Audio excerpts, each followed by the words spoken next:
अस्सलामुअलैकुम। अगर आप military engineer services MES job 2025 के लिए अप्लाई करना चाहते हैं तो ये मौका हाथ से ना जाने दें। एमईएस पाकिस्तान में गवर्नमेंट जॉब 2025 अनाउंस कर दी गई हैं, जिसमें बीपीएस 5 से लेकर बीपीएस 15 तक की वैकेंसीज शामिल हैं। ये जॉब्स पाकिस्तान आर्मी के अंडर आती हैं, जो कि secure and high paying government career का मौका देती है।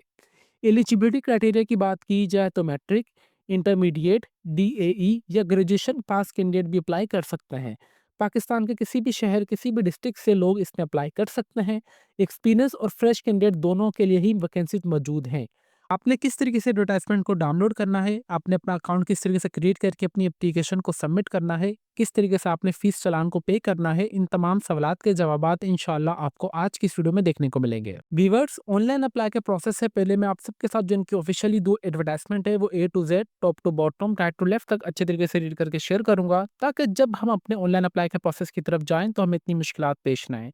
सबसे पहले आप सबको अपने माइंड में क्लियर एक चीज़ रखनी है कि यहाँ पे बेसिकली हमारे पास 2 एडवर्टाइजमेंट इन्होंने पब्लिश की गई हैं, जो कि मिलिट्री इंजीनियर सर्विस डिपार्टमेंट की जानिब से की गई हैं, जो कि पाकिस्तान आर्मी के अंडर डिपार्टमेंट आता है। एक हमारे पास एनजी स्टाफ की जॉब्स हैं और एक हमारे पास आरटी स्टाफ की जॉब्स हैं। सबसे पहले जो हम कवर करेंगे वो एनजी स्टाफ की जॉब्स कवर करेंगे, ठीक है? सबसे पहले यहाँ पे देखा जाए तो applicants are invited by the engineer in the chief branch GHQ Rawalpindi from the Pakistan nationals of the following post having the qualification experience to against each. इसका मतलब ये है कि आपकी जहाँ पे जो जीएचक्यू रावलपिंडी में आपकी प्लेस ऑफ पोस्टिंग होगी और उसी डिपार्टमेंट के लिए आपकी वैकेंसीज अनाउंस की गई हैं। सबसे पहले स्टेनोटाइपिस्ट की जॉब है, जो कि 14वें स्केल की जॉब है, जिसकी नंबर ऑफ वैकेंसी 7 हैं। Number of vacancies and domicile की बात की जाए तो पंजाब के लिए 3, सिंध अर्बन के लिए 1, सिंध रूरल के लिए 1, केपीके के लिए 1 और बलूचिस्तान के लिए 1। इसके लिए जो आपकी एज होनी चाहिए वो 18 से लेकर 30 साल के दरमियान होनी चाहिए। क्वालिफिकेशन की बात की जाए तो इंटरमीडिएट, और आपकी जो टाइपिंग स्पीड होनी चाहिए मिनिमम 80 या 40 अल्फाज आपको 1 मिनट में लाजमी लिखने आने चाहिए, और आपको कंप्यूटर भी लाजमी चलाना आना चाहिए। नंबर सेकंड पे हमारे पास है डेटा एंट्री ऑपरेटर की जॉब है, जो कि 14वें स्केल की जॉब है, जो कि नंबर ऑफ वैकेंसीज 3 है। पंजाब के लिए 1 है, सिंध रूरल के लिए 1 और सिंध बलूचिस्तान के लिए 1। फिर हमारे पास 18 से लेकर 30 साल के दरमियान आपकी एज होनी चाहिए। इसके लिए बैचलर की डिग्री आपके पास physics, mathematics, statics, economics, BCS, BSIT from recognised university से की होनी चाहिए, और आपको 10,000 वर्ड 1 घंटे में लाजमी लिखने आने चाहिए। नंबर थर्ड हमारे पास है senior supervisor furniture and the store की जॉब है, जो कि 14वीं स्केल की जॉब है, जो कि नंबर ऑफ वैकेंसीज 3 है। पंजाब के लिए 1, सिंध रूरल के लिए 1 और केपीके के लिए 1। 18 से लेकर 30 साल के दरमियान आपकी एज होनी चाहिए। सेकंड क्लास में आपकी ग्रेड सी में 4 साल डिग्री होनी चाहिए इन अ बिजनेस एडमिनिस्ट्रेशन में, कॉमर्स में, इकोनॉमिक्स में, स्टैटिक्स में, मैथमेटिक्स में, और इसके बराबर भी अगर कोई भी इक्विवेलेंट डिग्री भी है एचईसी रिकॉग्नाइज्ड इदारे से, देन भी आप इससे अप्लाई कर सकते हैं। फिर हमारे पास यहाँ पे नंबर 5 जो है हमारे पास sub engineer building and the roads grade second की जॉब है, जो कि 11वें स्केल की जॉब है, जिसकी नंबर ऑफ वैकेंसीज 103 है। मेरिट पर 8 है। पंजाब के लिए 48, सिंध अर्बन के लिए 7, सिंध रूरल के लिए 11, केपीके के लिए 11, बलूचिस्तान के लिए 5, फाटा के लिए 3, गिलगित बल्तिस्तान के लिए 2, आज़ाद जम्मू कश्मीर के लिए 3 और डिसेबल पर्सन के लिए 2, और नॉन मुस्लिम के लिए पंजाब में 2 सीटें हैं, बलूचिस्तान की 1 सीट है, ठीक है? इसके लिए यहाँ पे 18 से लेकर 30 साल के दरमियान आपकी एज होनी चाहिए, और अगर आपने इसके लिए जो क्वालिफिकेशन वगैरह है, आपके पास डिप्लोमा होना चाहिए सिविल इंजीनियरिंग का रिकग्नाइज्ड इदारे से, और आपको नॉलेज भी अच्छे तरीके से ऑटोमेशन की लाजमी होनी आनी चाहिए। फिर हमारे पास नंबर 6 पे आ रहा है junior draftman, junior CAD, designer draftman class D की जॉब है, जो कि 7वें स्केल की जॉब है। इसकी भी टोटल नंबर ऑफ वैकेंसी 108 है। मेरिट पर 8, पंजाब के लिए 45, सिंध अर्बन के लिए 7, सिंध रूरल के लिए 11, केपीके के लिए 11, बलूचिस्तान के लिए 6, फाटा के लिए 2, गिलगित बल्तिस्तान के लिए 1, आज़ाद जम्मू कश्मीर के लिए 2, डिसेबल पर्सन के लिए 2, और वुमेन के लिए बात की जाए तो पंजाब के लिए 5 सीटें हैं, सिंध अर्बन के लिए 1, सिंध रूरल के लिए 1, केपीके के लिए 1, बलूचिस्तान के लिए 1, और नॉन मुस्लिमों के लिए जो सीटें हैं पंजाब की 3 सीटें और बलूचिस्तान की 1 सीट है। फिर यहाँ पे इसकी अगर 18 से लेकर 30 साल के दरमियान आपकी एज होनी चाहिए। यहाँ पे एक्सपीरियंस की बात की जाए तो आपके पास पोस्ट मैट्रिक मतलब मैट्रिक के बाद आपके पास 2 साल का सर्टिफिकेशन का लाज़मी होना चाहिए ड्राफ्टमैनशिपिंग का फ्रॉम रिकग्नाइज्ड इंस्टीट्यूट या कॉलेज से, और आपके पास जो 6 महीने का लाज़मी ऑटोकेड का कोर्स लाज़मी आना चाहिए आपको।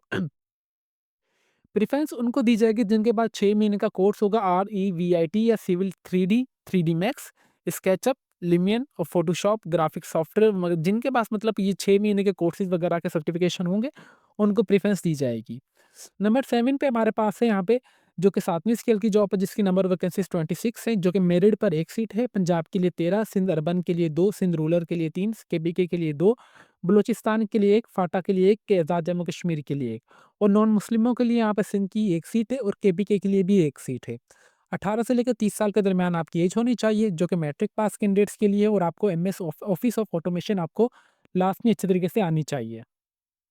वीवर्स, यहाँ पे मेरे से एक पोजीशन की जॉब स्किप हो चुकी थी, जो कि हमारे पास कैथलॉगर की जॉब थी, जो कि 12वीं स्केल की जॉब है। ये आप समझ रहे होंगे कि सर ने शायद स्किप कर दी है, बट ये मेरी आंखों की नज़र से आगे से चले गई और मुझे नज़र नहीं पड़ी है। ये कैथलॉगर की जॉब है, जो कि 12वीं स्केल की जॉब है, जो कि नंबर ऑफ वैकेंसी एक है, जो कि पंजाब के लिए ही है और 18 से लेकर 30 साल के दरमियान आपकी इसके लिए भी एज होनी चाहिए। इसके लिए बैचलर्स की डिग्री आपकी होनी चाहिए या डिप्लोमा इन लाइब्रेरी साइंस में रिकग्नाइज्ड इदारे से, और अगर आपके पास बैचलर की डिग्री इन लाइब्रेरी साइंस में भी है, देन भी आप कैथलॉगर की जॉब के लिए इजीली अप्लाई कर सकते हैं। तो वीवर्स, ये इनकी नंबर ऑफ वैकेंसीज थी, जो कि मैंने आप सबको बता दी थी, जो कि हमारे पास बेसिकली कौन सी एडवर्टाइजमेंट थी, हमारे पास एनजी स्टाफ की एडवर्टाइजमेंट थी। अभी जो सेकंड एडवर्टाइजमेंट हमारे पास है आरटीई स्टाफ की है, सब फिर वो हम रीड कर लें, देन हम इंशाल्लाह इनका अप्लाई का प्रोसेस कंटिन्यू ही स्टार्ट करते हैं।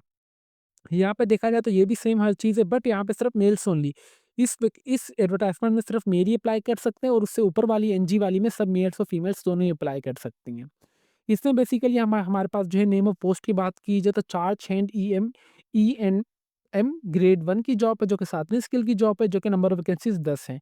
सिंध अर्बन के लिए 9 सीटें हैं, जो कि कराची और बलूचिस्तान गवादर के लिए 18 से लेकर 30 साल के दरमियान आपकी एज होनी चाहिए। तालीमी काबिलियत मैट्रिक बाद और आपके पास 2 साल का इलेक्ट्रिकल या मैकेनिकल का डिप्लोमा लाजमी होना चाहिए रिकग्नाइज्ड इदारे से। फिर हमारे पास नंबर सेकंड पे आ रहा है चार्ज हैंड B&R ग्रेड 1 की जॉब है, जो कि 7वीं स्केल की जॉब है, जो कि नंबर ऑफ वैकेंसीज 9 है। सिंध अर्बन कराची के लिए 6 सीटें हैं, बलूचिस्तान ओमारा गवादर टरबात के लिए 1-1 सीट है। 18 से लेकर 30 साल के दरमियान आपकी एज होनी चाहिए, मैट्रिक पास और आपके पास 2 साल का सिविल का डिप्लोमा लाज़मी होना चाहिए कोर्स का रिकग्नाइज्ड इदारे से, और आपके पास एक्सपीरियंस भी लाज़मी होना चाहिए 3 साल किसी भी सेमी गवर्नमेंट या गवर्नमेंट इदारे का। फिर नंबर थर्ड पे हमारे पास है चार्ज हैंड EMN ग्रेड 2 की जॉब है, जो कि 6वीं स्केल की जॉब है, जो कि नंबर ऑफ वैकेंसीज 10 है। सिंध कराची के लिए 7 सीटें हैं, बलूचिस्तान के लिए यहाँ पे 3 सीटें यहाँ पे बताई गई हैं। 18 से लेकर 30 साल के दरमियान आपकी एज होनी चाहिए, मैट्रिक पास और आपके पास 1 साल का इलेक्ट्रिकल या मैकेनिकल का डिप्लोमा होना चाहिए और 3 साल का आपके पास सिमिलरली वापडा इलेक्ट्रिकल सप्लाई कंपनी गवर्नमेंट या सेमी गवर्नमेंट प्राइवेट इदारे का आपके पास लाजमी एक्सपीरियंस होना चाहिए। फिर हमारे पास इसी तरीके से चार्ज हैंड B&R ग्रेड 2 की जॉब है, फिर स्विच बोर्ड अटेंडेंट की भी जॉब है हमारे पास। फिर हमारे पास एयर कंडीशनर, रेफ्रिजरेटर मैकेनिक की जॉब है, लाइनमैन की जॉब है, इलेक्ट्रिशियन की जॉब है, लिफ्ट ऑपरेटर, गैस फिल्टर और कंप्लेंट रिसीवर की भी जॉब्स है। ठीक है, यहाँ से आप देख लें, फॉर एग्जाम्पल कंप्लेंट रिसीवर की जॉब की जो 15 सीटें हैं, यहाँ पे इन्होंने कराची के लिए 11 है और बाकी एक-एक जो है बलूचिस्तान के लिए है। मैट्रिक पास आप होनी चाहिए इसके लिए। गैस फिटर की यहाँ पे जो सीट्स हैं वो तो कम से कम 8 सीटें हैं। 6वीं स्केल की जॉब है, जो कि सिंधी एक के लिए सिंध और बलूचिस्तान के लिए। यहाँ पे देखा जाए तो यहाँ पे जो भी जॉब्स है ना इस सेकंड एडवर्टाइजमेंट में, ये सिर्फ सिंध और बलूचिस्तान के लिए है। और जो हमारे पास फर्स्ट वाली एडवर्टाइजमेंट है, इसमें ऑल ओवर द पाकिस्तान की वैकेंसीज अनाउंस की गई हैं, बट जो हमारे पास सेकंड वाली एडवर्टाइजमेंट है, इसमें सिर्फ सिंध और बलूचिस्तान वाले ही अप्लाई कर सकते हैं। अभी हम आते हैं इनकी कुछ जनरल टर्म एंड कंडीशंस की तरफ, ताकि जब हम अपने इनके ऑनलाइन अप्लाई का प्रोसेस की तरफ जाए तो हमें इतनी मुश्किलात पेश ना आए। कैंडिडेट विल बी पे ऑनलाइन, आपने इसके लिए जो है ऑनलाइन ही अप्लाई करना है, जो कि इनकी ऑफिशियली वेबसाइट है, जो कि अभी मैं आपको इंशाल्लाह बताऊंगा कि किस तरीके से आपने ऑनलाइन अप्लाई करना है। तो इट्स हम्बल रिक्वेस्ट, वीडियो का कोई भी पार्ट आप सब स्किप ना कीजिएगा। अभी हम चलते हैं कि अपने अप्लाई के प्रोसेस की तरफ, कि आपने ऑनलाइन अप्लाई किस तरीके से करना है। ऑनलाइन अप्लाई के लिए मैं सिंपली अपने क्रोम ब्राउज़र पे आ चुका हूँ और मैंने यहाँ पे सिंपली लिखा है कि jobs.mes.government.pk। इंशाल्लाह मैं आपको उनकी मेन वेबसाइट का लिंक इस वीडियो के डिस्क्रिप्शन में प्रोवाइड कर दूंगा, ताकि आप सबको कोई परेशानी ना हो। सिंपली मेन वेबसाइट पे आने के बाद सिंपली आप सबसे पहले आएंगे जॉब एडवर्टाइजमेंट पे। जॉब एडवर्टाइजमेंट पे जैसे ही आप दबाएंगे तो आपके पास यहाँ पे जॉब एडवर्टाइजमेंट का टैब ओपन होकर आ जाएगा। यहाँ पे आपके पास 2 एडवर्टाइजमेंट है, एक एनजी स्टाफ की है, जो कि मैंने आपको रीड अच्छे तरीके से करके बता दी है, और नंबर सेकंड पे हमारे पास है आरटीई स्टाफ की है। ठीक है, अभी आपकी मर्जी है आपने किस में अप्लाई करना है और आपने किस में अप्लाई नहीं करना। ये करने के बाद आपने इनकी आना है कि नंबर सेकंड पे guidelines for the apply online. आपने अप्लाई का प्रोसेस से पहले इनकी गाइडलाइंस को अच्छी तरीके से रीड करना है। गाइडलाइंस में भी इन्होंने ये हर एक चीज़ बताई गई है कि अप्लाई का प्रोसेस से पहले आपने एडवर्टाइजमेंट को अच्छे तरीके से रीड लास्ट में करना है। एप्लीकेशन जो है आपने लास्ट डेट से बाद इंटर नहीं की जाएगी। लास्ट डेट ऑफ रजिस्ट्रेशन जो 5 अप्रैल 2025 से, और फी पेमेंट की जो डेट है वो 10 अप्रैल 2025 से। फीस आप इजी पैसा और प्रिंट चालान जनरेट करके भी आप इजीली एसकरी बैंक और यूबीएल ओमिनी बैंक से इजीली पे कर सकते हैं। डू नॉट आपने अपना कोई भी चालान वगैरह इनको सेंड नहीं करना, ना ही पिक्चर्स वगैरह इनको सेंड करनी है, जस्ट आपका चालान जो ऑटोमेटिकली जनरेटेड होके सबमिट हो जाएगा।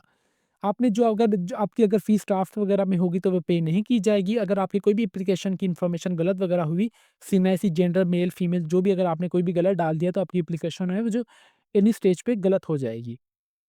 आपने अगर इनसे राब्ता वगैरह करना चाहते हैं तो इनका सेल नंबर वगैरह जो इनकी ऑफ़िशियली वेबसाइट पर अवेलेबल है, आप इनके वर्किंग आवर्स के दौरान इनसे राब्ता कर सकते हैं। ठीक है? अप्लाई ऑनलाइन सिंपली अभी आप जैसे इस टैब पे दबाएँगे, अप्लाई ऑनलाइन वाले टैब पे जैसे आप दबाएँगे तो यहाँ पे आ रहा है कि देखें, हमारे पास सबसे पहले वही चीज़ आ गई कि इन्होंने इंस्ट्रक्शंस में बताया कि आपने एडवर्टाइज़मेंट को अच्छी तरीके से रीड करना है, जो कि मैंने आपको बता दी है। गाइडलाइंस मैंने भी आपको ये गाइडलाइंस है इनकी, ये भी मैंने आपको अच्छे तरीके से रीड करके बता दी है। एप्लीकेंट फाउंड अच्छा यहाँ पे हर वही चीज़ है कि आपने जो भी इन्फॉर्मेशन देनी है अपनी सही देनी है, बराए मेहरबानी इट्स हम्बल रिक्वेस्ट। और यहाँ पे देखा जाए तो स्टेरिक भी दिया हुआ है, जिसके ऊपर रेड कलर का स्टेरिक बना हुआ है ना, आपने ये तमाम इन्फॉर्मेशन सही डालनी है। अगर आप कोई भी अप्लाई का दौरान कोई भी अगर आपका फेसिंग कोई भी क्वेरी वगैरह है, आपसे अप्लाई वगैरह नहीं हो रहा, तो आपने इनका जो हेल्पलाइन नंबर है, आप इनसे राब्ता कर सकते हैं, जो कि 8 एएम से लेके दोपहर 3 एएम, 5 से लेके मंडे से लेके जुम्मे वाले दिन के दरमियान वर्किंग डेज़ से आप इनसे राब्ता कर सकते हैं। यहाँ पे लास्ट डेट ऑफ रजिस्ट्रेशन भी इन्होंने मेंशन की गई है कि 5 अप्रैल 2025 से, और फीस पेमेंट की है जो 10 अप्रैल 2025 से। यहाँ पे आपको एक चीज़ मैं रिकमेंड करूँगा कि अगर आपसे ऑनलाइन अप्लाई हो रहा है तो वेल एंड गुड है, अगर आपसे ऑनलाइन अप्लाई नहीं हो रहा तो आप हमसे भी ऑनलाइन अप्लाई करवा सकते हैं। हमारा जो Facebook page let's learn with O'Malley के नाम से, आप हमें पर्सनल में मैसेज कर दीजिएगा। देन हम आपको इंशाल्लाह अच्छी तरीके से गाइड करके, सैटिस्फाई करके हम आपका ऑनलाइन अप्लाई कर देंगे, बिल्कुल मुनासिब से चार्जेस में।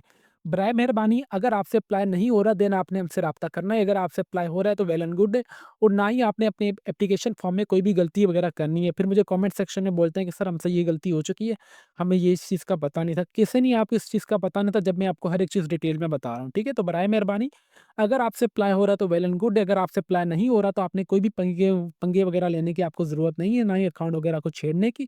अगर आपकी कोई भी एक मतलब इन्फॉर्मेशन गलत सबमिट होगी तो वो बाद में सही नहीं होगी। तो बराए मेहरबानी किसी से भी अगर आपने अप्लाई करवाना है तो बिल्कुल जो प्रोफेशनल हो, जो कि अप्लाई कर रहे हो जॉब्स वगैरह के लिए, आप उनके पास जाएँ या उनसे राब्ता करके देन ही आप किसी से अप्लाई करवाया कीजिए, ठीक है? मैं अप्लाई करना चाह रहा हूँ for example apply for NG job के लिए सिंपली मैंने जैसे इस पे टाइप किया तो मेरे पास यहाँ पे इनका एप्लीकेशन फॉर्म ओपन होके आ चुका है। ये एप्लीकेशन फॉर्म टोटली 5 स्टेप पे मुश्तमिल है, जिसमें सबसे पहले आप अपना सीएनआईसी नंबर एंटर करेंगे जो भी आपका होगा, आपका डोमिसाइल कौन से डिस्ट्रिक्ट का है, यहाँ पे आपने सिंपली मेरा जो डोमिसाइल फॉर एग्जांपल पंजाब का ले लें तो मैंने यहाँ पे पंजाब एंटर कर दिया, डिस्ट्रिक्ट कौन सा है मेरा पंजाब का जो भी होगा आप वो एंटर करेंगे, जेंडर मेल या फीमेल आप जो भी है आप वो एंटर करेंगे, आप कौन से मज़हब से बिलोंग करते हैं आप वो एंटर कर देंगे। आप डिसेबल पर्सन में आते हैं या नहीं, मैं नहीं आ रहा तो मैं यहाँ पे नो कर दूँगा। यहाँ पे जो भी आपका ओपीडी या वेरिफिकेशन कोड होगा ना, आपने जस्ट यही ओपीडी कोड यहाँ पे एंटर करके अपना सिंपली नेक्स्ट कर देना है इसको। ठीक है व्यूअर्स, जैसा कि मेरा फर्स्ट स्टेप कंप्लीट हो चुका है, अभी मैं आ चुका हूँ अपने सेकंड स्टेप पे। सेकंड स्टेप पे आने के बाद मैं किस पोस्ट के लिए अप्लाई करना चाह रहा हूँ, सिंपली आपने एक कैटेगरी पे आएँगे। आपने कौन-सी में अप्लाई करना चाह रहा हूँ, मैं स्टेनोटाइपिस्ट, डेटा एंट्री ऑपरेटर के लिए, senior supervisor, furniture in the store, या फिर हमारे पास कैटलॉगर के लिए, sub engineer building in the roads grade second के लिए, जिसमें से भी अगर अप्लाई करना चाह रहे हैं आप वहाँ पे एंटर कर सकते हैं। मैं अप्लाई करना चाह रहा हूँ फॉर एग्जांपल स्टेनोटाइपिस्ट के लिए, मैं यहाँ पे वो एंटर कर दूँगा। फिर उसके बाद आपकी जो भी डेट ऑफ बर्थ होगी आप यहाँ पे कैलेंडर के हिसाब से वो एंटर करेंगे।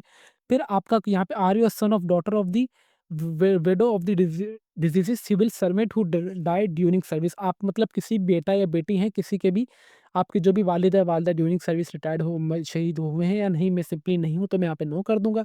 और इसके अलावा यहाँ पे मुझसे पूछा जा रहा है कि मैं बुद्धिस्ट कम्युनिटी से बिलॉन्ग करता हूँ या नहीं, मैं नहीं करता, मैं सिंपली नो करूँगा। मैं कोई गवर्नमेंट सर्वेंट भी नहीं हूँ, ना ही रिटायर्ड हुआ हूँ, तो मैं यहाँ पे सिंपली इसको भी नो ही कर दूँगा। ये करने के बाद सिंपली आपने नेक्स्ट करेंगे तो आप इनका जो नंबर 3rd फ़ेज़ है आप उस पे चले जाएँगे। ठीक है व्यूअर्स, जैसे कि मेरे 2 स्टेप्स कंप्लीट हो चुके हैं, अभी मैं आ चुका हूँ नंबर 3rd स्टेप पे। नंबर 3rd स्टेप पे मुझे इन्होंने कहा है कि आपने अपनी कोई भी तस्वीर अपलोड करनी है जो कि पासपोर्ट साइज़ होनी चाहिए, जिसका साइज़ 300 केबी तक ही होना चाहिए। देन उसके बाद आपका जो भी मुकम्मल नाम होगा आप वो एंटर करेंगे, आपके फादर का जो भी वालिद साहब का नाम होगा आप अपना वो एंटर कर देंगे। देन उसके बाद आपका जो भी एड्रेस होगा प्रेजेंट एड्रेस आप वो एंटर कर देंगे, और जो भी आपका परमानेंट एड्रेस होगा आप वो यहाँ पे एंटर कर देंगे। देन उसके बाद बराए मेहरबानी आप अपना यहाँ पे एक्टिव मोबाइल नंबर देना है, और सब नंबर सेकंड पे भी आप अपना एक्टिव मोबाइल नंबर देना है, ठीक है? मोबाइल नंबर दोनों एक्टिव देने के बाद आप नंबर 3rd पे आ जाएँगे जो कि सिलेक्शन सॉरी एग्जामिनेशन सेंटर है। यहाँ पे आपके पास जो भी सेंटर्स आ रहे हैं, जो भी आपके घर के करीब हो, आपके सूबे के करीब हो, आपने वो सेंटर सेलेक्ट करने के बाद आपने सिंपली नेक्स्ट कर देना है इसे। ठीक है व्यूअर्स, 3 स्टेप कंप्लीट होने के बाद यहाँ पे मैं आ चुका हूँ नंबर 4 स्टेप पे, जो कि मेरे पास एजुकेशनल डिटेल आ रहा है। देखें, मैं हर एक चीज़ आप सबके सामने ही लाइव एंटर कर रहा हूँ। जस्ट मैं वीडियो को पॉज़ करके वो चीज़ एंटर करता जा रहा हूँ, यहाँ पे मैं सेव एंड नेक्स्ट करता जा रहा हूँ। ठीक है? अभी आपने मुझे ये नहीं कहना कि सर इनका एप्लीकेशन फॉर्म सही तरीके से काम नहीं कर रहा है या हमसे फिलअप नहीं हो रहा। बराए मेहरबानी आपने कोई भी गलती नहीं करनी। अगर आपसे अप्लाई हो रहा है तो वेल एंड गुड है, अगर आपसे अप्लाई नहीं हो रहा तो आप हमसे अप्लाई करवा सकते हैं, जो कि अप्लाई की फ़ीस सिर्फ़ ₹200 है। सही है? ₹200 के अंदर मैं आपकी कंप्लीट आपसे इन्फॉर्मेशन लूँगा। आप फिर आपको मैं जो मेरा अप्लाई का तरीका है मैं वो भी आपको बता देता हूँ। बेसिकली सबसे पहले अगर आपने किसी भी जॉब में आपसे पूछूँगा कि भाईजान या मेरी सिस्टर जो भी आप किस जॉब के लिए अप्लाई करना चाह रही हैं। अप्लाई के बाद यहाँ पे सिंपली मैं आपसे उस इन्फॉर्मेशन ले लूँगा कि आप मुझे अपनी मैट्रिक की मार्कशीट इंटर से सेंड कर दें, इंटरमीडिएट की सेंड कर दें, जहाँ से मैं आपकी तमाम इन्फॉर्मेशन ईज़िली देख सकूँ। फिर मैं जो-जो इन्फॉर्मेशन डालता जाऊँगा, जिस सेक्शन की मैं आपको व्हाट्सएप पे कहूँगा कि बराए मेहरबानी आप ऑनलाइन रहें, ताकि मैं आपको जो भी आपकी इन्फॉर्मेशन मैंने यहाँ पे पुट की, आप अच्छे तरीके से देख सकें, वेरीफाइड कर सकें। देन ही मैं सेव एंड नेक्स्ट पे दबाऊँगा, देन आपकी जाके एप्लीकेशन सबमिट होगी, ठीक है? ये मेरा असूल था जो कि मैंने आप सबको यहाँ पे बता दिया है।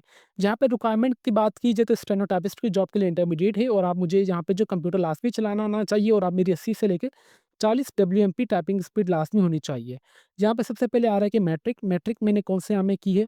मेजर मेरे पास मैट्रिक में कौन से सब्जेक्ट से मेरे पास साइंस थे मैं यहाँ पे वो एंटर कर दूँगा, कितने नंबर आए मेरे, कितने नंबरों में से और मैंने कौन से बोर्ड से की मैं वो एंटर कर दूँगा। देन उसके बाद आप टिक करेंगे इंटरमीडिएट पर, इंटरमीडिएट आपने प्री इंजीनियरिंग में की है, प्री मेडिकल में की है, किसमें भी की है आप वो एंटर करेंगे। कितने नंबर आए आपके, कितने नंबरों में से कौन से बोर्ड से आपने किया वो एंटर कर देंगे। देन उसके बाद अगर आपने कोई भी डिप्लोमा वगैरह किया हुआ है तो आपने डिप्लोमा किस चीज़ में किया हुआ है? Civil, electrical, mechanical, HVC, architecture या अदर किसी में भी अगर आपने किया हुआ है आप वो यहाँ पे एंटर कर देंगे। ज़रूरी नहीं कि अगर आपने डिप्लोमा वगैरह नहीं किया हुआ है तो सिंपली जो आपके पास इन्फॉर्मेशन है आप उस पे चेक करेंगे, अगर ज जो आपके पास इन्फॉर्मेशन नहीं है, आप उस पे टिक नहीं करेंगे। फॉर एग्ज़ाम्पल मेरे पास इन डिप्लोमा तो है नहीं है, मैंने बैचलर की डिग्री की है तो मैं यहाँ पे बैचलर्स पे दबाऊँगा। मैंने बैचलर किसमें की है मैं यहाँ पे लिख दूँगा बीएससीएस, कितने नंबर आए मेरे, कितने नंबरों में से और मैंने कौन-सी यूनिवर्सिटी से की है मैं वो एंटर कर दूँगा। इसी तरीके से मैंने मास्टर्स भी की है तो मैं यहाँ पे लिख दूँगा मास्टर्स एमसीएस, कौन स कितने नंबर आए मेरे, कितने नंबरों में से और मैंने कौन से बोर्ड से की है, मैंने ये यूनिवर्सिटी से की है मैं वो एंटर कर दूँगा। देन उसके बाद यहाँ पे टेक्निकल ट्रेड सर्टिफिकेशन आ रहा है तो मेरे पास फुल स्टैक वेब डेवलपमेंट का सर्टिफिकेट है तो मैं यहाँ पे वो लिख एंटर कर दूँगा और मैंने कौन से बोर्ड से किया है मैं वो यहाँ पे एंटर कर दूँगा, ठीक है? इस तरीके से मतलब जो भी आपके पास इन्फॉर्मेशन है आपने उस पर चेक करना है, जो आपके पास इन्फॉर्मेशन नहीं है आपने उससे छेड़ना ही नहीं है। इन्फॉर्मेशन ऐड करने के बाद सिंपली आप नेक्स्ट करेंगे तो आपकी ये जो एजुकेशनल इन्फॉर्मेशन है वो सक्सेसफुली ऐड हो जाएगी। ठीक है व्यूअर, जैसे ही मैंने अपनी यहाँ पे इन्फॉर्मेशन डाल दी मैं सिंपली यहाँ पे करूँगा नेक्स्ट। नेक्स्ट पे करने के बाद यहाँ पे देखा जाए तो यहाँ पे मेरे पास आ रहा है कि एक्सपीरियंस डिटेल मुझे यहाँ पे ऐड करनी है लास्ट में। ठीक है? यहाँ पे देखा जाए तो इसके लिए कम से कम यहाँ पे इंटरमीडिएट एक्सपीरियंस वगैरह अगर मैं ना भी चाहूँ ऐड करना तो ज़रूरी नहीं है क्योंकि ये चीज़ कंपल्सरी नहीं है तो मैं सिंपली इसको कर दूँगा नेक्स्ट। नेक्स्ट करने के बाद मेरे पास ये एप्लीकेशन मेरी आ चुकी है सिंपली जो कि मैंने रैंडमली अपनी तमाम इन्फॉर्मेशन यहाँ पे डाली है। तो आप ये ना समझिएगा कि मैंने यहाँ पे अपनी जो भी इन्फॉर्मेशन डाली है बिल्कुल सही डाली है। ठीक है? यहाँ पे देखा जाए तो मैंने कोई भी मार्कशीट वगैरह अपलोड कर दी है रैंडमली किसी की भी। यहाँ पे एक्नॉलेजमेंट मेरी ही मार्कशीट है बाकायदा, ये किसी और की भी हो सकती है तो इसमें कोई इश्यू वाली बात नहीं है। मैंने सिंपली तमाम जो भी इन्फॉर्मेशन डाली है आप सबके सामने एक टू ज़ेड रैंडमली मैंने यहाँ पे अब सबको एक इन्फॉर्मेशन आप सबको डाल के दिखा दी है, ठीक है? कंफर्मेशन आपको अच्छे तरीके से करनी है, सबमिट करना है आपने सिंपली इसको पढ़ने के बाद। ये सबमिट करने के बाद यहाँ पे देखा जाए तो जो मेरी एप्लीकेशन है वो सक्सेसफुली सबमिट हो चुकी है और मुझे यहाँ पे देखिए योर रोल नंबर ये मुझे रोल नंबर प्रोवाइड कर दिया गया है नोट डाउन। सही है? सिंपली इस रोल नंबर को मैं यहाँ से कर लेता हूँ कॉपी और नोटपैड पे आता हूँ। यहाँ पे आपने भी यही चीज़ करनी है अपने मोबाइल में तस्वीर इंटर कर लेनी है, ठीक है? ये मेरा आ चुका है मेरा रोल नंबर, ठीक है? इस तरीके से। नेक्स्ट मेथड जो है आपने जो ईज़ी पैसा के थ्रू आप फीस वगैरह जो ₹1000 फ़ी पे कर सकते हैं। यहाँ पे मैं फॉर एग्ज़ाम्पल ईज़ी पैसा को प्रेफ़रेंस देता हूँ तो मैं यहाँ पे सिंपली आऊँगा ईज़ी पैसा पर, इस पे टाइप किया नेक्स्ट स्टेप पर, नेक्स्ट स्टेप पे करने के बाद यहाँ पे मेरे पास जो देखें कि रोल नंबर मेरा ऑटोमेटिकली लिखा हुआ आ गया है, सीएनआईसी नंबर भी आ गया और यहाँ पे मैं सिंपली अपना जो भी मेरा अकाउंट नंबर होगा मैं वो एंटर करूँगा ईज़ी पैसा का और यहाँ पे वेरिफ़िकेशन कोड एंटर करने के बाद सबमिट करूँगा तो मेरे पास ओपीडी कोड का ऑप्शन आ जाएगा। मैं अपना ओपीडी कोड ईज़ी पैसा का डालूँगा तो मेरा यहाँ पे फ़ीस पेमेंट हो जाएगी, ठीक है? अगर आप जो फ़ीस है वो ईज़ी पैसा के लिए ईज़ी पैसा के थ्रू अप्लाई नहीं करना चाह रहे, फ़ी पे करना नहीं चाह रहे तो आप यहाँ पे अपना प्रिंट जनरेटेड चालान भी कर सकते हैं। सिंपली आप प्रिंट जनरेटेड चालान पे आएँगे तो यहाँ पे सिंपली आपने ये वेरिफ़िकेशन कोड मैं आप सबके सामने डालता हूँ यहाँ पे, ठीक है? FX3 जीएस, ठीक है? यहाँ पे जैसे ही मैंने ये डाला है तो मेरे पास यहाँ पे जो भी मेरा चालान जनरेट होके आ जाएगा, जनरेटेड। ये देखें, इस तरीके से ये मेरा जनरेटेड चालान आ चुका है। देखें मैंने वीडियो का कोई भी पार्ट स्किप नहीं किया। सही है, आपके पास ₹1000 का चालान आ जाएगा जो कि जनरेटेड होगा, जो आपने किसी भी स्क्री या बैंक वगैरह में जो कि इन्होंने प्रोवाइड किया गया, आप वहाँ से पे कर सकते हैं। बट मैं आप सबको ये रिकमेंड करूँगा कि जब ईज़ी पैसा का हमारे पास ऑप्शन है, तो आपको मतलब इतना वो बैंक वगैरह जाने की ज़रूरत है ही नहीं है, ठीक है? इस तरीके से आपने अपनी सिंपली एप्लीकेशन फॉर्म को सबमिट करके चालान जनरेट करके, और जब आपका ये वाला चालान जनरेट हो जाएगा, आपका जो स्टेटस है वो अनपेड से पेड हो जाएगा, ठीक है? इस तरीके से देखें कि मैंने आप सबको चालान जनरेट करके भी दिखा दिया है। ईज़ी पैसा से आपने किस तरीके से फ़ी पे करनी है, वो भी मैंने आपको बता दिया, ठीक है? उम्मीद करते हैं कि आप सबको कंप्लीट अप्लाई का प्रोसेस समझ आ चुका होगा अभी। ठीक है? ये अब मैंने जॉब एडवर्टाइज़मेंट भी आपको बता दी है, guidelines and the apply for online ये भी मैंने आप सबको अच्छे तरीके से रीड करके बता दिया है। ऑनलाइन अप्लाई का मुकम्मल तरीका भी मैंने आपको बता दिया है। देन आपने फ़ी किस तरीके से पे करनी है वो भी मैंने आपको बता दिया है। फ़ी पे करने के बाद आपने अपना आना है चेक स्टेटस चेक करना है, ठीक है? सिंपली आप इस पे चेक करेंगे। इस पे चेक करने के बाद आपका जो भी रोल नंबर होगा, जैसे कि मैंने अपना अपना रोल नंबर यहाँ पे नोटपैड पे डाला है, तो मैं यहाँ पे सिंपली अपना रोल नंबर यहाँ पे एंटर करूँगा। एंटर करने के बाद यहाँ पे जो भी आपका सीएनसी नंबर होगा आप वो एंटर करेंगे। देन आपने नीचे ये वेरिफिकेशन कोड आ रहा है, आपने ये लिखा हुआ आ रहा है मेरे पास, आपके पास दूसरा आएगा, तो आप ये एंटर करेंगे। फीस पेमेंट के बाद आपका जो स्टेटस है वो अनपेड से पेड हो जाएगा। आप यहाँ से अपना स्टेटस वेरिफाइड कर सकते हैं with the passage of time, ठीक है? स्टेटस वेरिफाइड के बाद यहाँ पे आ रहा है कि आप अपना रोल नंबर वगैरह भी जनरेट कर सकते हैं। यहाँ पे अगर आपको अपना रोल नंबर भूल चुके हैं, तो आपने सिंपली अपना ईमेल एड्रेस यहाँ पे सॉरी सीएनसी नंबर डालेंगे। देन आप अपनी डेट ऑफ बर्थ एंटर करेंगे। देन आपका जो भी वेरिफिकेशन कोड होगा वो एंटर करेंगे। वो एंटर करने के बाद आप सबमिट करेंगे, तो आपका जो भी रोल नंबर होगा यहाँ पे, जैसे कि मैंने तो नोट डाउन कर लिया है। काफ़ी कैंडिडेट्स अपना रोल नंबर नोट डाउन नहीं करते, तो इस तरीके से आप अपना रोल नंबर भी अगेन यहाँ से जनरेट करवा सकते हैं। तो आपको वही रोल नंबर दिया जाएगा जो कि आपको पहले से साइन कर दिया होगा। तो बराए मेहरबानी एप्लीकेशन का प्रोसेस बहुत सिंपल सा है, तो आप सब लास्ट ईयर इसमें अप्लाई कीजिएगा, क्योंकि गवर्नमेंट जॉब्स के अनाउंसमेंट की गई है पूरे पाकिस्तान से। मेरे बहन भाई अप्लाई कर सकते हैं। मिलिट्री सर्विस डिपार्टमेंट जो कि पाकिस्तान आर्मी के अंडर आता है, जिसमें आपको हाई पेइंग जॉब्स दी जाएगी, और बाकायदा एक सिक्योर करियर की ग्रोथ भी आपको ईज़िली दी जाएगी। तालीमी काबिलियत मैट्रिक, इंटरमीडिएट, डीएई या ग्रेजुएशन वाले भी सभी अप्लाई इसमें कर सकते हैं। ठीक है? अगर आपसे अप्लाई हो रहा है तो वेल एंड गुड, अगर आपसे अप्लाई नहीं हो रहा तो हमारा अगेन मैं बात रिपीट करूँगा, हमारा Facebook page let's learn with Umar Ali के नाम से आप काइंडली हमें मैसेज करके हमसे राब्ता करके हम आपको अच्छे तरीके से समझाएँगे कि भाईजान इस तरीके से अप्लाई होगा। अगर आपको मुनासिब लगे तो आप हमसे भी अप्लाई करवा सकते हैं, अदरवाइज़ इसमें कोई भी परेशानी वाली बात नहीं है। और आपको मैं इंशाल्लाह इनकी मेन वेबसाइट का लिंक इस वीडियो के डिस्क्रिप्शन में प्रोवाइड कर दूँगा, ताकि आप सबको कोई परेशानी ना हो। तो अभी तक भी अगर आप हमारे चैनल पर नए हैं तो चैनल को लाज़मी सब्सक्राइब कर लीजिए और बेल आइकन को दबा दें, ताकि हमारी हर आने वाली इन्फॉर्मेटिव वीडियो का नोटिफिकेशन आप तक ईज़िली पहुँच सके। तो फिर मिलता है नेक्स्ट वीडियो में, तब तक के लिए अपनी दुआओं में हमें बहुत ज़्यादा याद रखें। अल्लाह हाफ़िज़।